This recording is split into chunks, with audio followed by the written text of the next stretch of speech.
दोस्तों चलिए मान लेते हैं कि बाहर से कोई नहीं आया। क्या हम सेफ हैं? रिसर्च कहती है नहीं।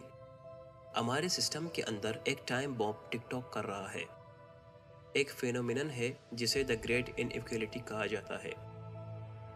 यह जुपिटर और सैटर्न के बीच की ग्रेविटेशनल जंग है। फिलहाल ये स्टेबल है, लेकिन जैसे जैसे वक्त गुजरेगा हमारा सूरज बड़ा होगा। रिसर्च पॉइंट आउट करती है कि सूरज मेन सीक्वेंस से हटेगा और मास लूज करेगा, वजन कम करेगा। इसे एडियाबैटिक मास लॉस कहते हैं। दोस्तों जब सूरज का वजन कम होगा तो उसकी पकड़ प्लेनेट पर ढीली पड़ जाएगी। ऑर्बिट्स एक्सपेंड होंगे, प्लेनेट सूरज से दूर जाएंगे। इस एक्सपेंशन में खतरा यह है कि प्लैनेट्स के बीच की इंटरेक्शंस बढ़ जाएंगी। मींस मोशन रेजोनेंसेस छोटा यानी वाइड हो जाएगा। इसका नतीजा डायनेमिकल इंस्टेबिलिटी। रिसर्च के मुताबिक इस दौरान गैस जायंट्स जुपिटर सैटर्न्स एक दूसरे को धक्का देकर सिस्टम से बाहर निकल सकते हैं। और जब आती लड़ते हैं तो घास ही कुचली जाती है, यानी हमारी जमीन।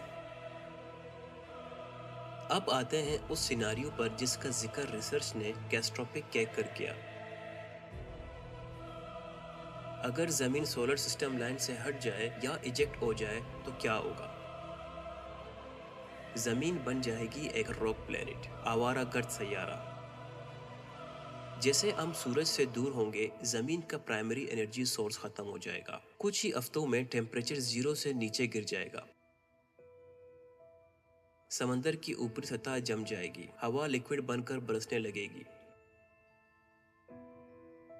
रिसर्च कहती है किसी भी प्लेनेट की हैबिटेबिलिटी यानी रहने के काबिल होना उसके ऑर्बिटल एसेंट्रिसिटी और एब्लिक्विटी पर डिपेंड करती है। दोस्तों बिना सूरज के जमीन स्पेस के गुप अंधेरे में तैरती रहेगी। शायद लाइफ समंदर की गहराई में वल्केनिक वेंट्स के पास बची रहे, लेकिन सरफेस पर सब कुछ खत्म हो जाएगा।